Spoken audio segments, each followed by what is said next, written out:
थाना दीना पुलिस ने गुज़िश्ता दिनों एक कैसू नामी गैंग गिरफ्तार किया था। आज मैं थाना दीना में मौजूद हूँ, जहां चोरीशुदा मोटरसाइकिलें, लैपटॉप, मोबाइल फोन्स और लाखों रुपए नकदी इस गैंग से बरामद करके असली मालकान के हवाले किया गया है। मेरे साथ सरमद मलिक साहब मौजूद हैं, एसएचओ दीना। इनसे जानते हैं, सर इनसे क्या बरामद हुआ था? इस चोर गैंग से कितने मोटरसाइकिल बरामद हुए थे और क्या उन मोटरसाइकिलों को मालकान के हवाले कर दिया गया है? जी, बिल्कुल, ये हमने चंद दिन पहले जो है हमने गैंग पकड़ा था जिससे हमने 7 मोटरसाइकिल बरामद किए, कुछ नकदी, कुछ मोबाइल फ़ोन और लैपटॉप और काफ़ी स्पेयर पार्ट्स जो है मोबाइल के वो हमने बरामद किए।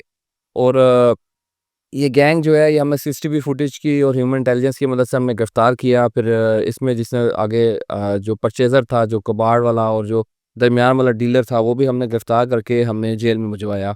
मज़ीद जो बरामदशुदा मोटरसाइकिल थे, उनके मालिकान को आज हमने बुलाकर उनके हवाले मोटरसाइकिल किए, उनसे शिनाख्त कराई और बड़े वो शुक्रगुज़ार थे और हमने उनके मोटरसाइकिल जो है बरामद करके उनके आज हवाले किए।